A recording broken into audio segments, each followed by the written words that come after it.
What's up everyone, it's an Ifsai here, and today I'm going to be doing my EDC update on the Spyderco Native Chief. And this version of the Native Chief has an S90V blade with carbon fiber scales on it. And this has been a knife that I've had for probably 3 to 4 months, I'd say. And usually I do my EDC update before that because I've gotten enough carry on it. But this one I kind of just forgot about, and I've been carrying it a good amount for the time that I've owned it. So I think I got enough use and carry and sharpenings on this to give my full EDC update on it. So let's go ahead and get started. Let's talk about the looks of this knife. How have the looks changed over time? And I've been thoroughly impressed with, how it's changed.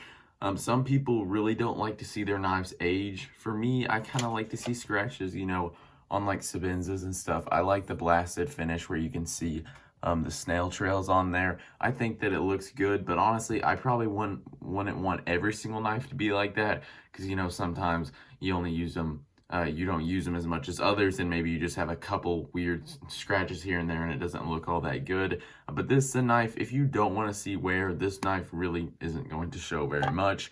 S90V is a very hard steel, and sometimes with these satin finishes from Spyderco, I'll get hairline scratches on the blade just from use.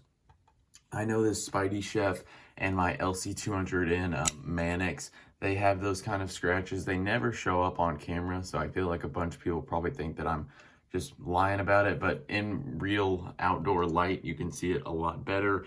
But so if you don't like seeing those, this knife is good for you. It's really not going to show very much wear. This carbon fiber, not really going to scratch up. I did drop this, so it's kind of scuffed up top, but it's almost like healed itself, kind of like it looks better pretty much every day than it did when I originally dropped it. So yeah, overall, with the wear, it really doesn't look worn at all. This honestly looks like a brand new knife, even though I've used it a lot. Let's talk about the blade. So the blade is overall really positive on this knife. S90V as a steel, I've gotten a bunch of use on it and a bunch of sharpenings on it, and I have to say, it's one of my favorite steels and one that I want to get more of in the future. I've actually thought about buying a regular native. Let me get out my regular native. But I've thought about buying a regular native with an S90V blade just because I feel like it'd be one of the most perfect blade steels for an EDC knife like this. It's by far the best stainless steel that I've ever had, edge retention and sharpening speaking. I don't really care if a knife is stainless or not, but if you are one of those people who is always worried about, oh, maybe I live on the beach or whatever, S90V is a steel for you. It's just really good. A bunch of people like to say it's super chippy. I did notice that the edge was burnt on this from the factory, but after a couple sharpenings, I've not noticed any chipping issues at all. So S90V, one of my favorite steels, and I really have enjoyed using it. Sharpening this, I've noticed that it's deburred very nicely. This thing is really sharp right now. I remember last time I sharpened it, it just came super sharp off the stones, and I'm a big fan of this steel. I'm excited to get more of it in the future, and hopefully we'll see some more knife companies using it. I know Benchmade has, but maybe even more. I think, yeah, other knife companies use S90V, but not as much as knife companies that all use like M390 or something. If everyone that used M390 switched to S90V and did a good heat treat on it like this one, I would have a lot more knives. I'll just say that. And anything else? I got a lot more about the blade. Let's talk about geometry of this. So thickness behind the edge, it's very average for your Spyderco, right about that 20 thousandths mark. 21 thousandths behind the edge. And then the stock thickness at its thickest point, this has a distal taper. It is right under 120 thousandths, so that pretty much average stock thickness for a Spyderco, average thickness behind the edge. And I do have a pretty wide bevel on this. As you can see, it's about 15 degrees per side, and this thing is just a cutting machine. Would I like this to be like 10 thousandths behind the edge or 15 thousandths behind the edge? Absolutely I would, but I knew going into this that it's from Spyderco. I didn't expect anything better than 20 thousandths. And so I got what I expected, and honestly, this is a perfectly capable knife for the cutting task that I need, and I really have enjoyed using it. This blade shape is really nice. just a simple blade shape. Spyderco does a good job with their blade shapes. They allow slicing power just with these slight curves throughout, but also they have low enough tips for better utility cuts. So I am a fan of that. Sometimes it seems like knives with really good slicing ability, it's super hard to access the tip if you're doing a cut like on a table or something, and then knives where, like Warncliffs, where you have really good access to the tip, it's hard to get that good slicing ability that you get with a blade shape like this. So all around, this is just a fine blade shape.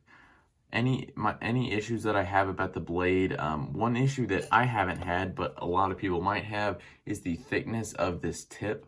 So let me just compare this to, here's an American Blade Works knife. As you can see, the tip on the Native Chief, which is the knife on the left, is a lot thinner. And don't just look at the very tip, just look how it carries throughout. This is very thin, I mean all the way back here. It's just overall a very thin tip. And when getting this knife, I was kind of thinking, oh yeah, I really like the Native. The Native is such a great EDC knife. I bet a lot of people are getting the Native Chief to kind of get a hard use version of one of their favorite EDC knives. But after seeing that tip, I don't think this is going to be very, I think it will still be capable in hard use, because honestly, my hard use is hard use cutting very thick materials. But if you are going to be abusing your knives, you know, I would suggest carrying a pry bar. And if you're going to use this, or maybe just not using this, and for reasons like how thin this blade is, and yeah, I'd probably classify this knife as a very large, an extra large everyday carry knife, just because I don't think that it is as overbuilt as some other knives are that would be more beneficial for hard use. Now let's talk about the fit and finish and the lockup. And the fit and finish, I was really impressed with this knife. They did a great job with it. The fitment of the back spring is just really good on here. There are no visible gaps that I can see. If you guys follow the slip joint world with like GECs, this one has a gap because it's that's how it's designed. But if there are visible gaps where you can see light through these back springs, that is kind of counted as a negative.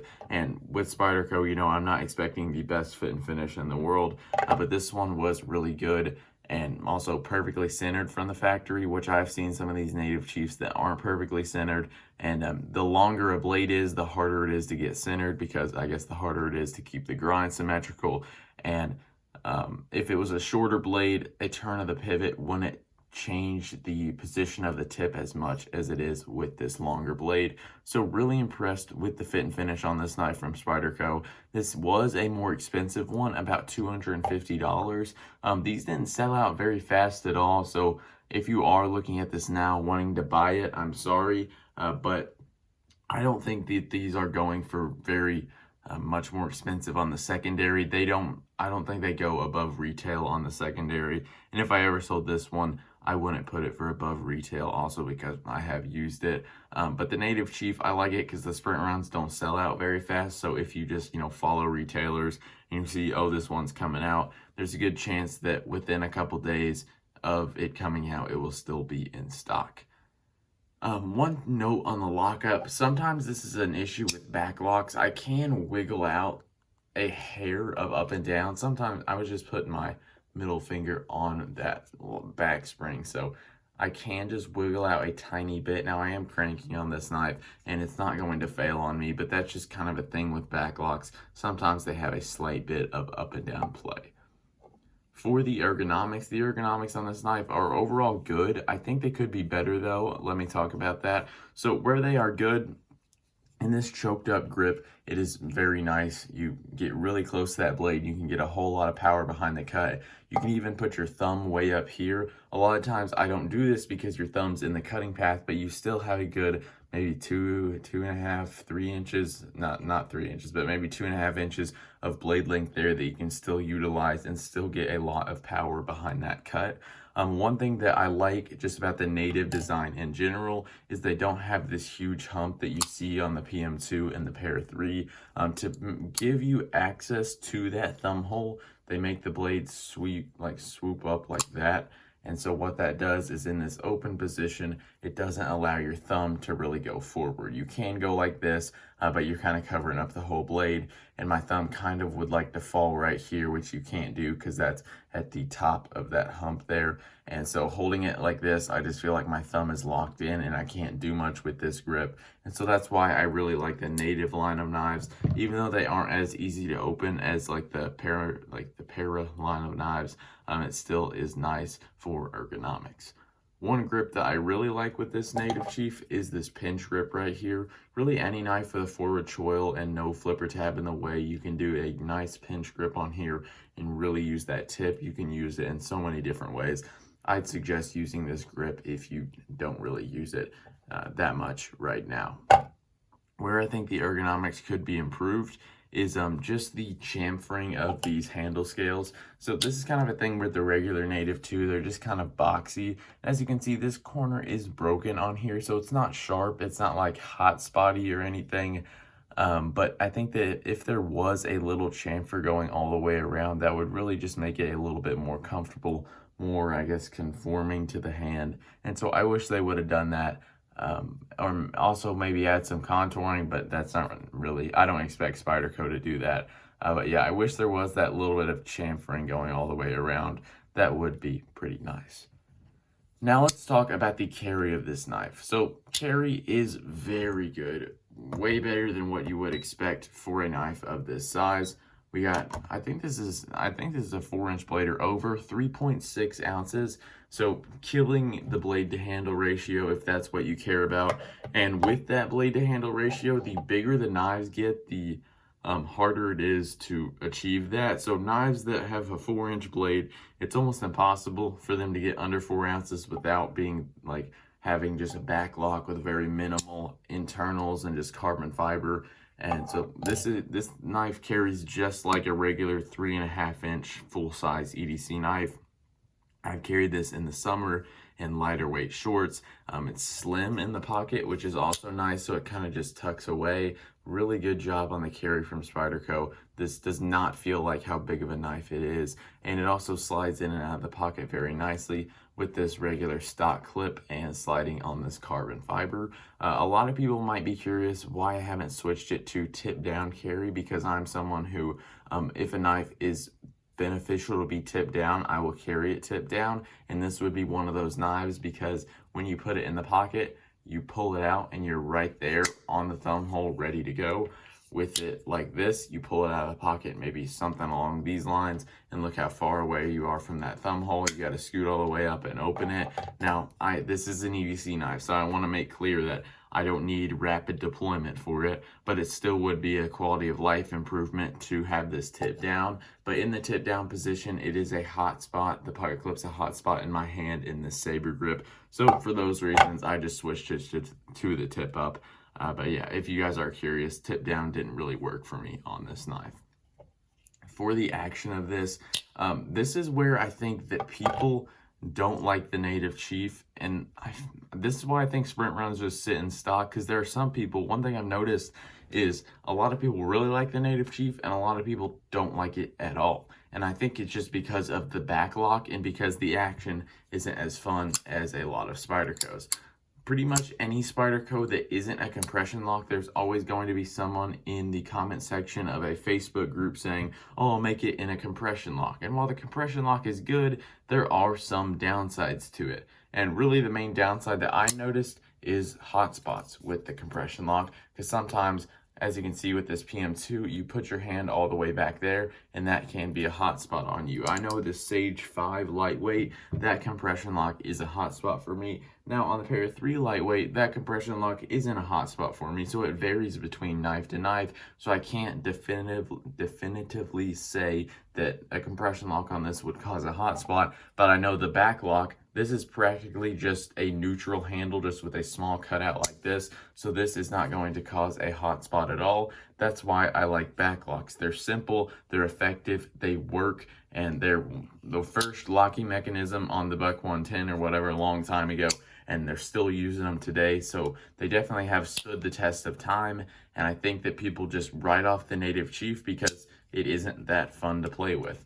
You know, it's not a snappy action. Usually the best way for me to open it is to slow roll it, and then I can knock it to my finger like that and then close it. You know, it's not very fun to play with, but that doesn't bother me all that much.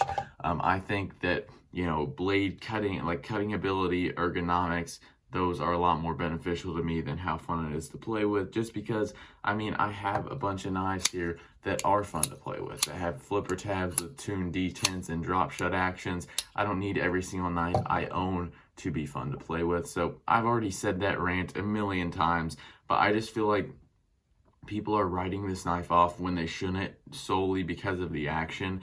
And I would just like to see more people try it out, just use it, and then not care about action, and then see what their thoughts are if they have any more complaints on it. You know, can't guarantee that they'll love it, but still, I think that this knife deserves more love than it has received from the EDC community. For value, this knife was $250, which, comparing to other native chiefs, this wasn't that good of a value, because the Rex 45 one in Orange G10 was $170, and I don't think the difference between S90V and carbon fiber versus Rex 45 and G10 is what, $80. But honestly, I did a whole discussion video about value. This knife, I've used it a lot. It's worth it to me. If this was the only native chief to ever exist, I would be perfectly happy with the value. And so for that reason, I am happy with the value. I think it was a good value. And I would suggest picking this one up, because I've seen a lot of them go for under $200 with a little bit of use on them. And so yeah, I'm a big fan of this knife. I've really enjoyed using it on, like, I've never, any other things I gotta say. I've enjoyed using it, especially enjoyed carrying it. The quality has held up over time, and it's a Spyderco that will be sticking around in my collection. All right, that's all I got for today. Thank you guys for tuning into this video. Don't forget to like and subscribe, and I'll see you guys in the next one.